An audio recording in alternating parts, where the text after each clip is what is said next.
Hello everybody. For those of you who don't know me, my name's Elizabeth Hovey. I'm a medical oncologist at Prince of Wales, and I'm here representing the New South Wales Neuro-Oncology group, which I currently chair. I'd like to acknowledge that we're on Gadigal land of the Eora Nation, and I want to acknowledge leaders past and present.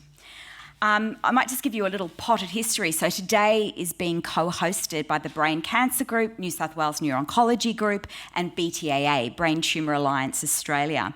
And this is we've worked with BTAA for a long time, and also with the Brain Cancer Group. This is sort of the first time that the three groups have put this on together, and we certainly had a few challenges with the COVID years, although we did manage to have a couple of events during that time. So just a little bit of a potted history. When I came back from overseas in 2001, I was at Liverpool Hospital, and Professor Michael Barton, a radiation oncologist, said, I really think that the people that treat brain tumours we need our own support group. So it started off as a dinner meeting with about 6 or 8 of us, and the group just grew and grew in terms of interest and need. And when New South Wales Cancer Institute opened its doors in 2004, we were the first group that was already ready to go because we were already established. And we, in fact, within weeks of the New South Wales Cancer Institute opening 20 years ago, had the very first brain tumour patient education forum. So it's really the 20-year anniversary. So it's great that we were able to put this together. And we've really had except for I think 1 or 2 years in COVID, we've had 1, if not 2, education forums every single year since that time. Sometimes with international guests, but often with our fine local clinicians. So it's wonderful that we're sort of back on track there. So just a quick note. So a New South Wales Neuro-Oncology group's done various things over the years, everything from education about driving and advocacy and working with the New South Wales Parliament and doing other various things and projects. And the Brain Tumour Alliance Australia is a fantastic consumer group that was started by Dennis Strangman, we think about 2007, it might have been even earlier. And it's a group that really works for advocacy, support and education. There's pamphlets outside, and there's a 1-800 support number there. And there's all sorts of things that they run, and they basically, they really help network everyone in the community. And the Brain Cancer Group is a brain cancer charity that's also in its 20th year, and it raises funds to run research and education for brain tumour patients and their carers, and they're really at the cutting edge of a lot of research, which is wonderful.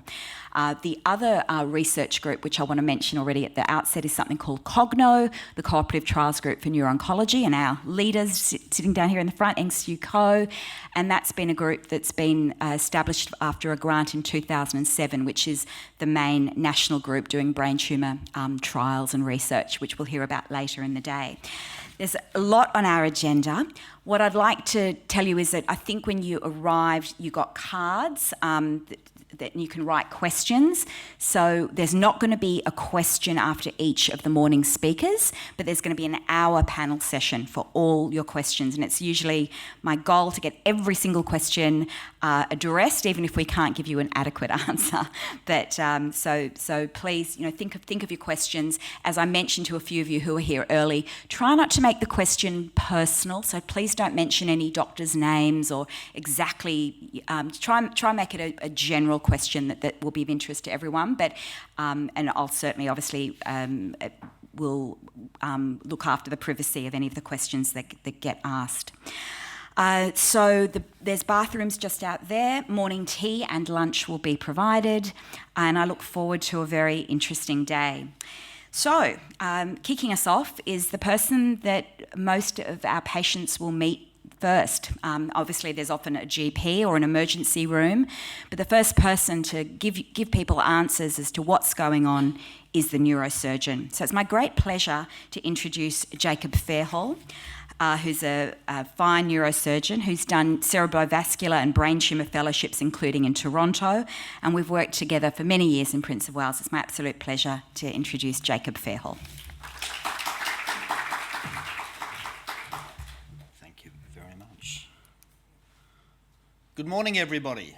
Look, I'd like to talk about the role of a surgeon, the role of surgery in the brain tumour journey. Apologies if some of this is a little bit pitched at a basic level or alternately at an advanced level. It's very difficult to know in a very broad group such as the group here today exactly how to speak to us all, but hopefully the hour-long session of Q&A will help clarify any misunderstandings. And thank you, Liz, for shortening my talk to 20 minutes. There's no way I can talk about surgery in 20 minutes. So, very briefly, you all know this, but I'm going to talk about it anyway. What is a brain tumour? Well, very simply, it's just a mass of cells within the brain, within the skull cavity, that generally should not be there. Often the cells are within the brain itself. Sometimes the cells are surrounding the brain. We talk about the concept of primary and secondary brain tumours. We're going to talk about primary brain tumours today, of course, and they're tumours that arise from cells either within the brain substance or just outside. And we can talk about benign tumours, we can talk about malignant tumours. But let's focus on the primary brain tumours today. Can everybody hear me happily? Including up the back? Excellent. So, look, brain tumours are very simple. Okay, the World Health Organization has brought some clarity. This is a very simple table from 2016. So there aren't too many brain tumours, of course, but it's very helpful for us all to think about the grading of brain tumours, okay? Because we grade this broad church of tumours as a shorthand so that we can understand how serious, how benign and how malignant tumours might be. We have grade 1 through grade 4, and in simple terms, grade 1 tumours are generally benign, whereas grade 4 tumours, unhappily, are malignant and cancerous. And often the grade 4 and the grade 3 tumours are the most challenging for me to treat, for our oncology colleagues to treat as well. But brain tumours are not that common, are they? If we look at the percentage of tumours that arise from the brain, they're only a very small slice of the pie, but they're so profoundly impactful.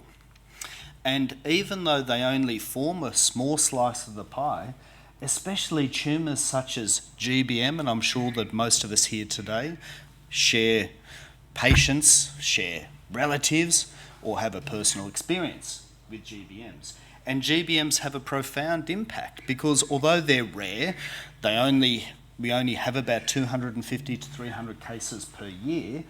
Unfortunately, the effect of these tumours can be profound. Not only do they have physical effects, but they have psyche effects, they have emotional effects. The very personality can be changed. And I'm sure we've all got a journey that speaks exactly to that. So, Liz said that generally I'm the first port of call.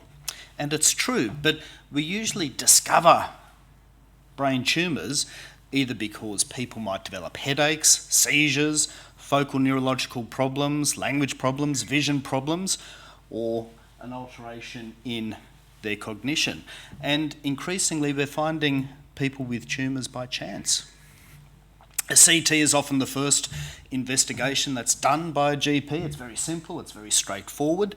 It's often performed in emergency departments, but it lacks detail. And often the next step is an MRI scan, which clearly demonstrates that there is a lump just on the left side of the brain towards the top, just there. It allows a greater degree of planning for what I need to do next. Sometimes we need to perform special MRIs, such as functional MRIs. We might look at motor fibres, we might look at language areas, we might look at perfusion characteristics of the tumour, and we might move on to PET imaging, which is a way of looking at the metabolism within the tumour. Even before surgery, we might give medications such as anti-seizure medications, steroids, we might make some alterations to blood thinning medication, and we might have a brief chat about what the future holds with regards to both work, driving, and the weeks and months ahead. But of course, brain tumours are a journey, and it does start generally with finding out what the tumour is and a path of surgery.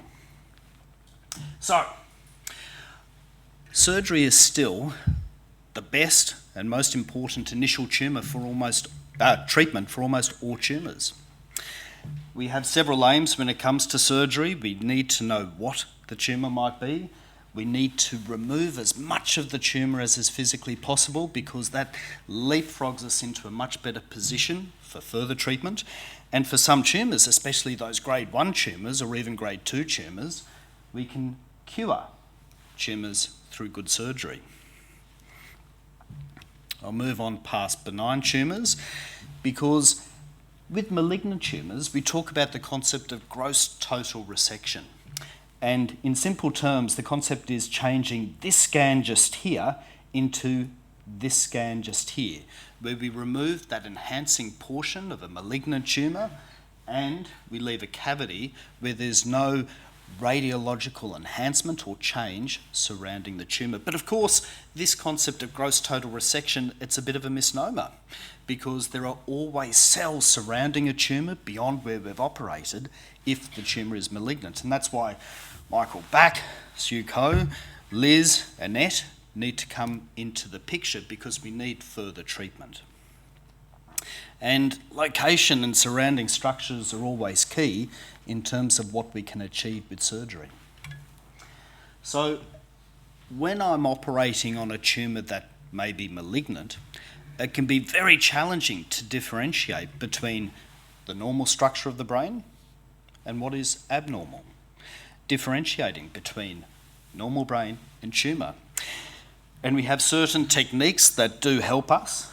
We can use a GPS system for our surgery, a stereotactic navigation computer system, to help guide our surgery into the safest parts of the brain so that we can remove tumours without damaging the normal parts of the brain. We can use medications such as Glialan, 5-ALA, in order to differentiate between what is tumour and what is not tumour. We may do intraoperative MRI scans, or we may operate whilst somebody is awake. Okay? Increasingly, I'm performing awake surgery for people with gliomas, because that enables us to both preserve people's function as we operate, but be aggressive in removing as much of the tumour as is safe. And that's a really important philosophical tension, which I'll talk about more in a minute. So we can use navigation systems, we can use intraoperative MRIs. You've seen in the media people having awake surgery. And when it comes to people with brain tumours and their journey, unfortunately there's no cookie cutter approach. The approach must be individualised according to how well somebody is, according to where a tumour is, according to what level of function people might have. And there is always a very natural tension between me resecting a tumour, because that's what I always want. I want that perfect MRI. I want that patient to look at me in the eye as I tell them, your scan looks fantastic. But of course, I want that patient to be able to look at me in the eye. I want them to be well, physically, emotionally, cognitively. And that's a tightrope which we have to tread. And it can be very challenging. Degree of resection in malignant tumours especially is utterly crucial, but so is remaining well afterwards. But in general, after surgery, people are usually in hospital for somewhere between 2 days to a week. Sometimes we need to consider rehabilitation, and I'm glad that we're going to have a talk by our rehabilitation colleagues later. My main concern with surgery is patient safety. I want somebody to be physically well after they've had surgery with me. But there are other aspects to people being well. There are cognitive aspects and, of course, mood. And I think traditionally neurosurgery has been very poor at acknowledging how profoundly brain tumours can affect the mood of people who discover that they've got a brain tumour. I want people to get back home as well as possible and as soon as possible. Hospital's no place to be. If you're crook, you want to go home and recover, okay? But of course, surgery doesn't just have a role at the time of diagnosis, especially if one has a more malignant tumour. sometimes things can change after months or even years. And if that's the case, surgery can often have further roles. I liken this brain tumour journey to a bit of a relay race, and often a patient and I hold the baton initially, then I hand it on to Sue or Michael, then the baton gets handed on to Liz or Annette. The patient's there all the time, but often the oncologist and the neurosurgeons have different degrees of prominence on the way. And sometimes there's a degree of stability after treatment with radiation and chemotherapy, but sadly sometimes that stability doesn't last. And sometimes I have to take that baton back and we consider further surgery if there is a change. And that's important. Sometimes we need to consider further surgery if there's fluid accumulation or in the rare situation of infection. Of course, surgery is just an important but relatively small part of the journey. Once I take the tissue, out at surgery, I send it to my colleague, Dr. Rodriguez, and he takes sometimes several weeks to give me an answer as to what's going on. Unfortunately, the process is getting longer because 20 years ago, Michael would look at the scans after they'd been processed and stained and then tell me what he thought the tumour is. But the concept of diagnosis is changing. And we're changing from the concept of morphology, that is looking down a microscope slide and trying to work out what the cells look like, to a molecular diagnosis. And that takes longer and that can be frustrating for me, for Sue, for Michael, for us all. Is that a fair comment, Michael? But the frustration is necessary because we have better answers now than we've ever had before. And we're changing from this to a whole bewildering cascade of molecules with different degrees of positivity. So in the brain tumour journey, we have radiation, we'll hear about shortly, we have chemotherapy and medical oncology input, we have a period of surveillance and a period of possibly rehabilitation. But throughout all of these aspects, we need to have support. Cognitive support, emotional support. The family is crucial. Family and friends and that psychosocial well-being cannot be understated. And I'd like to just talk very briefly about the future. I know I've only got a couple of minutes. But in order to look at the future, we need to look at the history as well. And historically, especially GBMs, it was a difficult disease. When I first started training, when I did my first brain tumour operation for GBMs, there was no Temodal, there was no temozolomide. It was surgery and then radiotherapy, and that was it. And at that point, we approached the management of people with GBMs. It was tough. We approached it with a sense of nihilism. But this has changed. And I think it's important to acknowledge the change that has occurred and hopefully will occur. Malcolm Stevens researched temozolomide over the last 30 years, and the median survival of people with GBMs has doubled. Temodal was perhaps the first game changer, but I think it's kindled an ecology where there's much more development of different approaches, a much richer research landscape. It's injected hope and enthusiasm. Ugh. And these horribly complicated diagrams, which I don't pretend to fully understand,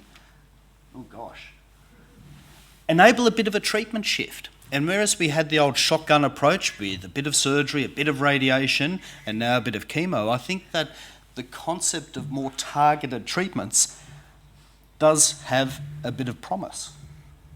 I'm sure we have heard of Richard Scollier, and we'll probably talk about what has happened there in our question and answer. But there are lots of potentially promising future treatments which will change how I do surgery and why I do surgery, both in terms of safety, but more importantly, in terms of survival, prognosis, and the future. Radiation's changed, of course, but so has surgery. Since I have commenced training, I think our techniques have improved vastly. We have much better aids during surgery, be it the aid of navigation, awake surgery, cortical mapping, and I think we have far better quality assurance. We have far better collaborative relationships with our oncology colleagues, multidisciplinary approaches to individualised patient care. Funding is fickle, and I think that these fora are crucial to bring together people who have different perspectives on brain tumours, and I'm very grateful to Cogno, to the Brain Cancer Group, to the Brain Tumour Alliance for facilitating today. But what does this mean for you, for your loved one, for your patients with brain tumours? Well, I think that there's still hope. This is a hopeful time for people with brain tumours. All of the clinicians here have passion, they've got enthusiasm, but I think that pragmatically it's important that care occurs at larger centres. Care needs to be performed collaboratively with multidisciplinary approaches, with access to clinical trials if possible. And it's crucial to have basic science researchers hand in hand with clinicians. Pragmatically, ask your surgeon to be honest when they talk about what the brain tumour significance is, what the significance of surgery might be. Have a good discussion about what the potential aim of surgery is, that natural tension between resection and maintenance of function. In many ways, surgery is the most variable part of brain tumour treatment, and in that variability is opportunity, but you have to explore that with your surgeon. And I think today, good surgery is increasingly crucial. And don't forget to ask questions of your surgeon. Your surgeon will always welcome them. I like the ecology of brain tumour management at the moment. It's changed since I was young, and it's going to change only for the better. 20 minutes, Liz.